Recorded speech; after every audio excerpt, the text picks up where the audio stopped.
Sir अवैध वाहतुकी संदर्भात आता पुन्हा एकदा परिवहन विभाग आक्रमक होत आहे. काय आदेश तुम्ही दिलेले आहेत आणि कशा प्रकारे अंमलबजावणी होईल? राज्यामध्ये गेल्या अनेक वर्षापासून ही अवैध वाहतूक चालू आहे. आरटीओच्या माध्यमातून अनेक वेळा त्यांच्यावर कारवाई केली जाते, परंतु कारवाई केलेली असताना सुद्धा थोड्या वेळासाठी ते ही अवैध वाहतूक बंद ठेवतात, पण नंतर मात्र फार मोठ्या प्रमाणामध्ये ती वाहतूक होत असल्याकारणानं अनेक प्रवाशांचा जीव सुद्धा धोक्यात गेल्याच्या अनेक घटना आमच्याकडे आलेल्या आहेत. तशा तक्रारी आमच्याकडे प्राप्त झालेल्या आणि प्रामुख्याने एसटी महामंडळ जे हे राज्य शासनाचं एक महामंडळ आहे आणि सर्वसामान्य गोरगरीब जनतेला ही सुविधा पुरवत असताना एसटी महामंडळाच्या रोजचा जो खर्च आहे तो खर्च सुद्धा फार मोठ्या प्रमाणात वाढत चाललेला आहे, परंतु प्रवासी संख्या कमी होत चाललेली आणि ह्या अवैध वाहतूक होत असलेल्या बसेसमधनं ती प्रवासी वाहतूक होत असल्याकारणानं एसटी महामंडळाच्या उत्पन्नावर फार मोठ्या प्रमाणात परिणाम झालेला आहे. याची दखल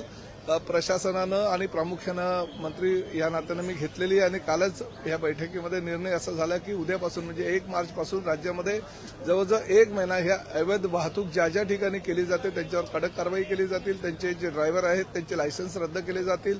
ज्या बसेस किंवा काही ज्या 4 व्हीलर गाड्या चालत आहेत त्यांची परवाने रद्द केले जातील. अशा प्रकारची ही मोहीम आहे आणि ही धडक मोहीम फार मोठ्या प्रमाणात घेतलेली असल्याकारणाने याला कुठेतरी आळा बसेल, परंतु भविष्यामध्ये महाराष्ट्रातील अवैध वाहतूक पूर्णतः बंद व्हावी यासाठी आम्ही कसोशीने प्रयत्न करतोय. ट्रॅव्हल्स आहेत की ज्यांना वाहतुकीला परवानगी चालू राहतील?